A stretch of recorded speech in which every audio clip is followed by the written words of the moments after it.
जय माता दी। कर्म बड़ा है या भाग्य बड़ा है? आज की वीडियो में हम इस बात पे चर्चा करेंगे। अक्सर हम लोगों के दिमाग में ये प्रश्न बहुत बार आता है कि कर्म बड़ा होता है या भाग्य बड़ा होता है, और हम लोग जो है वो इस दुविधा में हमेशा घिरे रहते हैं।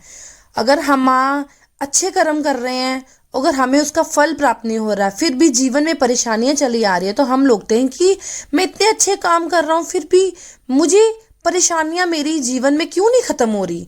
तो उस समय हम हमेशा ये विचार करते हैं कि कर्म बड़ा होता है या हमारा भाग्य बड़ा होता है। तो जय माता दी, आप सभी को, आप सबका आपके अपने चैनल प्रतिभा भक्ति वर्ल्ड में हार्दिक स्वागत है। मैं आपको आज एक ऐसी कथा जो है वो श्रवण करवाने जा रही हूँ जिसके सुनने मात्र से आपके जीवन में सुख संपत्ति धन की वर्षा होगी। तो चलिए कथा को प्रारंभ करते हैं। माता पार्वती भगवान शिव से कहती हैं, प्राणनाथ, पृथ्वी पर लोग कहते हैं कि आप जैसे काम करोगे वैसे ही परिणाम मिलेंगे, मतलब जैसी करनी वैसी भरनी। पर मेरा आपसे एक प्रश्न है, हे प्राणनाथ, क्या आप इस पर यकीन करते हैं कि जैसा आप काम करेंगे वैसे परिणाम आपको मिलेंगे? तो शिवजी भगवान जी क्या कहते हैं कि मैक्सिमम या ज्यादातर लोगों के मन में यही सवाल उठता है, इसमें कोई नई बात नहीं है, ये सत्य है कि जैसा काम करते हैं वैसा परिणाम मिलते हैं। लेकिन पार्वती जी कहते हैं फिर भी एक बार विचार करिए, और जो मैं प्रश्न आपसे पूछ रही हूं इसका मुझे स्पष्ट उत्तर दीजिए। फिर भगवान शिव जी कहते हैं कि इसका मतलब है कहीं ना कहीं आपके मन में, पार्वती जी, आपके मन में भी ये संदेह हो रहा है कि सच क्या है और झूठ क्या है।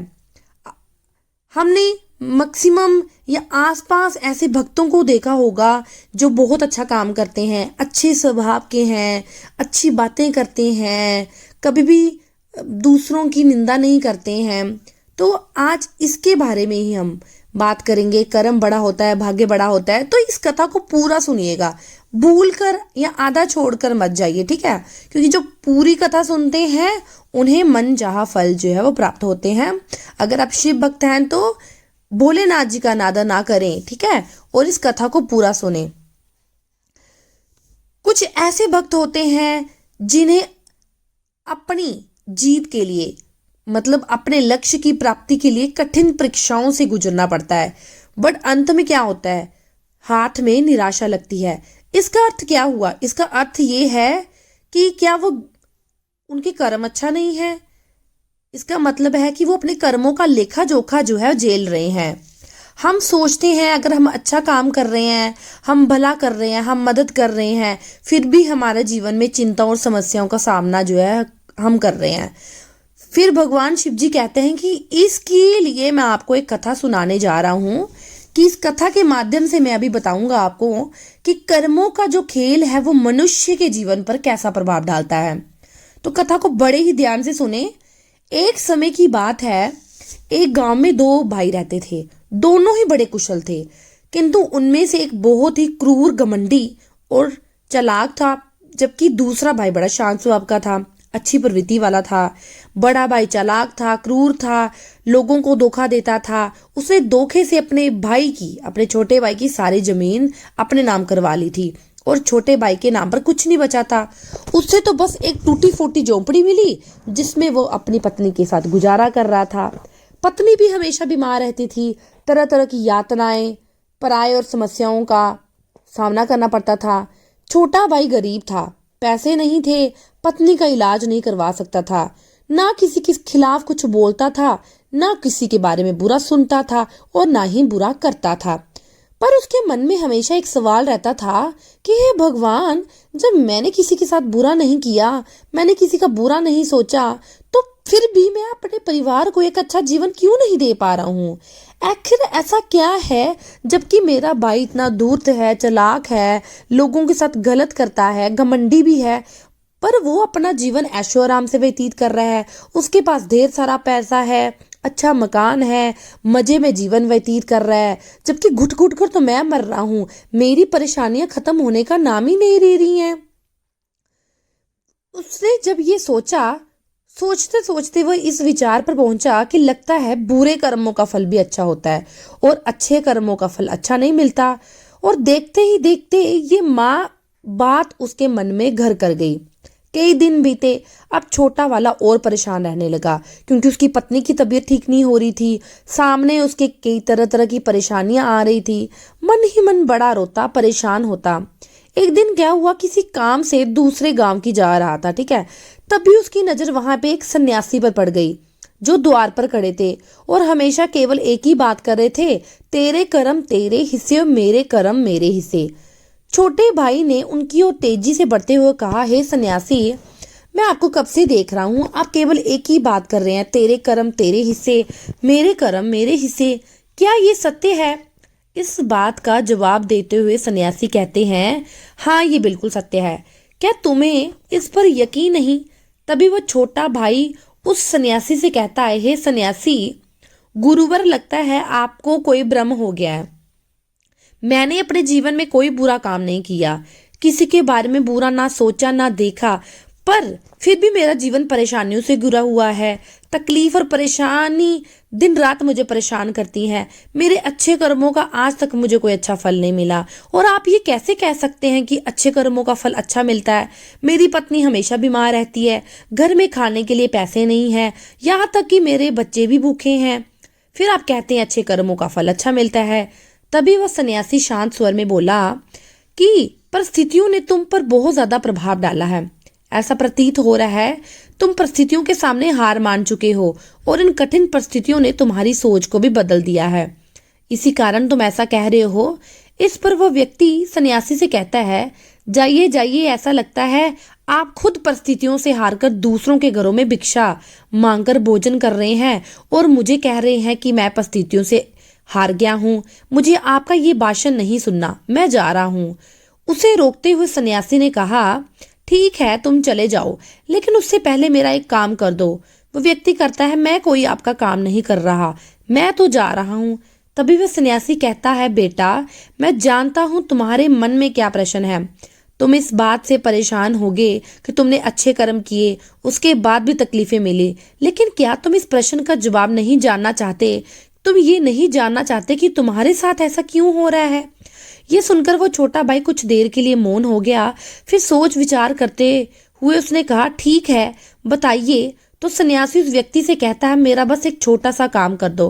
कल सुबह सुबह मेरे लिए कुछ फल लेकर मेरे आश्रम आ जाना, और जब वहां पर आओगे तो मैं तुम्हें तुम्हारे सारे प्रश्नों के उत्तर दूंगा और तुम्हें ये भी समझ में आएगा कि तुम्हारे साथ ही ऐसा क्यों हुआ। इस तरह कहते हुए सन्यासी ने अपना भिक्षा पात्र लेकर कहीं और दिशा में चला गया।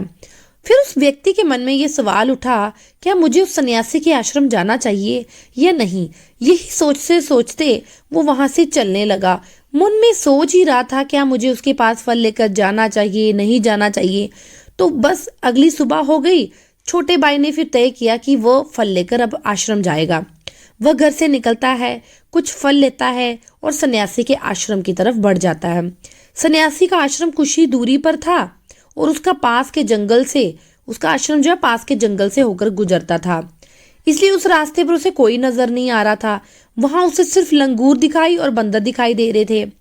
जब वह छोटा भाई फल लेकर सन्यासी के आश्रम जा रहा था, तब भी उन बंदरों को देखकर उसके मन में ये विचार उठता है, क्यों ना ये फल उन बंदरों को खिला दे। लेकिन तभी उसे याद आता है कि उस सन्यासी ने उसे वह फल आश्रम लाने को कहा है, इसलिए वह जैसे तैसे अपने मन को मानकर उस आश्रम की तरफ चल पड़ता है और देखते ही देखते आश्रम में पहुंच जाता है। वह व्यक्ति उस सन्यासी को प्रणाम करता है और कहता है, देखिए मैं आ गया, आपने मुझे कहा था फल लेकर आना, मैं फल लेकर आया हूँ। अब मुझे बताइए, मेरे प्रश्नों का उत्तर दीजिए कि कर्म बड़ा है या भाग्य बड़ा है। फिर सन्यासी मुस्कुराते हुए उस व्यक्ति से कहते हैं, बताता हूँ, लेकिन पहले तो मेरे एक बात का जवाब दो। जब तुम मेरे आश्रम की तरफ आ रहे थे, क्या तुम्हारे मन में एक बार भी ख्याल नहीं आया, तुमने उन बंदरों को ये फल क्यों नहीं खिलाया? तब वह व्यक्ति बड़े हैरानी से बोला, उसको समझ में नहीं आ रहा था कि आखिर उसके मन की बात आश्रम वाले स्वामी ने कैसे जान लिया, उस सन्यासी को कैसे पता चल गया। उस व्यक्ति ने हाथ जोड़कर सन्यासी से कहा, सन्यासी गुरुदेव, ये बात मेरे मन में चल रही थी। वो व्यक्ति कहता है, बेटा, जरूरी ये नहीं कि मुझे ये बात कैसे पता चली, जरूरी ये है कि तुमने उन बंदरों को ये फल क्यों नहीं खिलाया। वो व्यक्ति कुछ देर के लिए सोच में पड़ गया। उसने अपनी बात बताते हुए कहा, सन्यासी, मैं ये फल आपके लिए बचा के लाया हूँ क्योंकि आपने मुझे ये फल लेने के लिए कहा था। तब सन्यासी कहता है, जिस तरह एक बछड़ा हजारों गायों में अपनी माँ को ढूंढ लेता है, ठीक उसी प्रकार कर्म जो है वो कर्ता को ढूंढ निकालता है।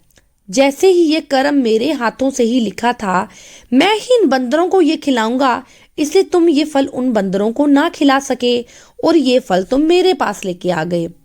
इस पर सन्यासी ने कहा, फिर उसने उन फलों को बंदरों को खिलाना शुरू कर दिया। लेकिन वह व्यक्ति अब तक उस सन्यासी की बात का मतलब नहीं समझ पाया।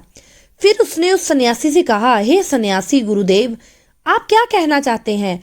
मुझे आपकी बात समझ नहीं आई। कृपा करके स्पष्ट तरीके से अपनी बात विस्तार पूर्वक मुझे समझाएं।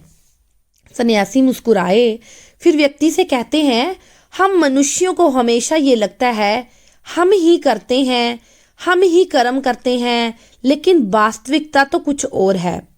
और ये समझने वाली बात है, कर्म हमारा चयन खुद करता है, हम कर्म का चयन नहीं करते। अगर आप किसी कार्य को करने के योग्य हैं तो कर्म आपको लाखों लोगों के बीच में भी उठा सकता है।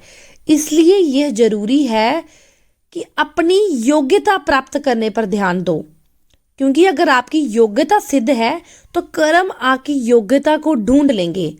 अगर तुम्हारा ध्यान केवल कर्म पर होगा तो तुम कभी भी योग्य नहीं बन पाओगे, कभी भी कर्म तुम्हारा चयन नहीं करेगा। इस पर व्यक्ति कहता है, गुरुवर, योग्य बनने से आपका क्या मतलब है? आपका कहना है कि मैं अपने परिवार का पालन पोषण नहीं कर सकता।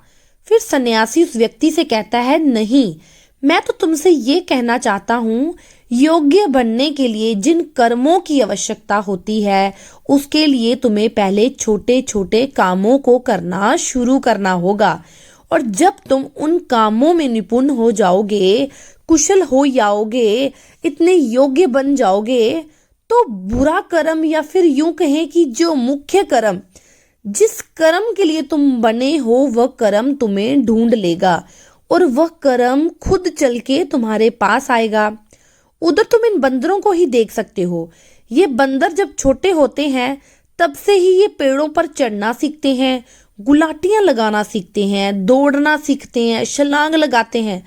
शुरू शुरू में इन्हें बहुत तकलीफ होती है, गिर जाते हैं, चोट लग जाती है, पर धीरे धीरे अपने काम में निपुण हो जाते हैं। उसके बाद इनका भोजन इन तक स्वयं पहुंच जाता है।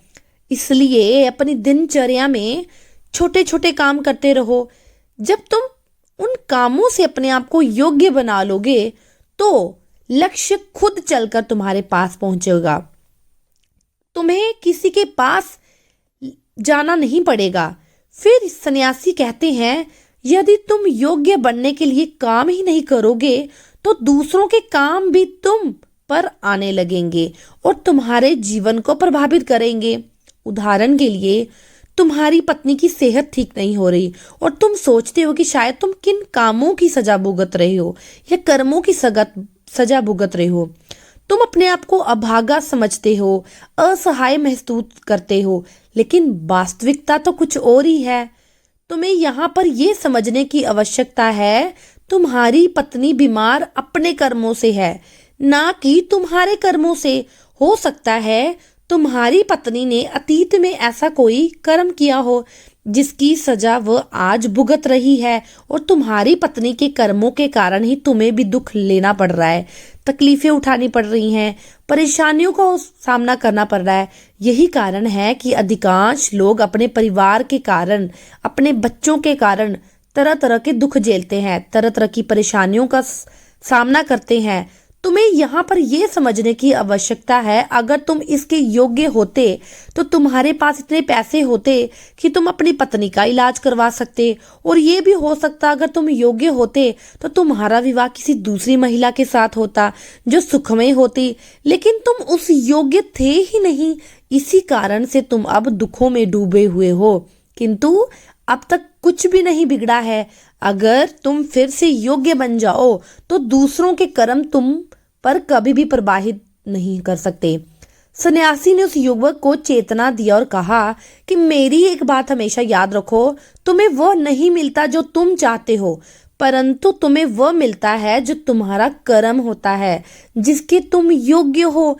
इसलिए कर्म करने से ज्यादा योग्य बनने पर ध्यान दो, अपनी योग्यता बढ़ाओ। केवल कर्म का फल पाने के लिए कर्म मत करो और फिर तुम कभी भी इन परिस्थितियों, इन परेशानियों से निकल नहीं पाओगे। वह व्यक्ति उस सन्यासी के सामने दोनों हाथ जोड़कर उनसे कहता है, सन्यासी, आप हमेशा योग्य बनने की बातें कर रहे हैं, किंतु आप ये नहीं बता रहे कि मैं अपनी योग्यता को किस तरह से बढ़ाऊं ताकि मेरा कर्म मुझे ढूंढ ले। तभी सन्यासी उस व्यक्ति से कहते हैं, ये तो बड़ा ही सरल है, फिर भी लोग के लिए बहुत कठिन हो जाता है। सबसे पहला उपाय, जो भी कर्म तुम कर रहे हो उसे कर्म को करके भूल जाओ, अर्थात तुमने जो भी काम किया उसे याद ना रखो, उसे भूल जाओ। जब तुम कर्म करते हो उसका परिणाम कैसे और कब मिलेगा इसकी चिंता मत करो। इसलिए कहा जाता है, कर्म करो, फल की चिंता मत करो। अगर तुम्हारा मन हमेशा फल पर ही रहेगा तो इसका अर्थ है कि तुमने वास्तव में कोई कर्म नहीं किया। और बहुत से लोग यही गलती करते हैं, वे सोचते हैं कि वे एक अच्छा कर्म कर रहे हैं जिसका फल उन्हें अच्छा मिलेगा, चाहे वे सिर्फ फल पर ध्यान देते हैं। यही कारण है कि वे अकेले दुखी होते हैं, क्योंकि जब उन्हें फल नहीं मिलता या फिर तुम्हारे मन को वांछित फल नहीं मिलता तो उनके मन को ठेस पहुंचती है और वैसे लोग दुखी रहने लगते हैं, परेशान रहने लगते हैं और हमेशा यही सोचते हैं कि मैंने तो अच्छे कर्म किए थे, फिर भी मुझे अच्छा फल क्यों नहीं मिल रहा। और उनका यही सोचना उन्हें अपने लक्ष्य से भटका देता है।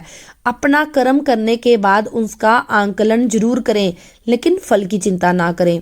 तब वह सन्यासी से कहता है, आप कह रहे हैं फल की चिंता मत करो, लेकिन जो कर्म किए हैं उसका आंकलन जरूर करो, ये कैसे संभव है। तभी सन्यासी बड़े ही शांत स्वभाव से कहते हैं, जब तुम कोई कार्य करते हो तो तुम्हारे मन में हमेशा परिणाम की चिंता होती है, जबकि तुम्हारे मन में परिणाम की चिंता नहीं होनी चाहिए। ये चिंता होनी चाहिए कि जो भी कार्य मैंने किया है, क्या उस कार्य में मैंने अपना पूरा ध्यान, पूरा अपना 100% दिया या नहीं दिया। जब वह काम कर रहा था तो मेरा ध्यान पूरी तरह से उस काम पर था या नहीं, मेरा ध्यान कहीं भटक तो नहीं रहा था।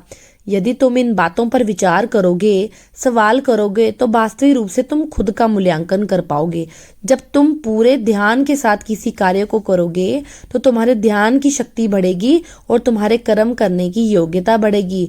किंतु यदि तुम सिर्फ यही सोचते हो केवल कर्म करना है और केवल यही सोचकर तुम काम कर रहे हो, तो तुम्हें कर्म का फल कभी प्राप्त नहीं होगा, तुम कभी योग्य नहीं बन पाओगे। इसलिए कर्म के बाद आंकलन जरूर करें। तुम जो कर रहे हो, तुम्हारा ध्यान और तुम्हारा शरीर, मन पूरी तरह से उस काम पर होना चाहिए।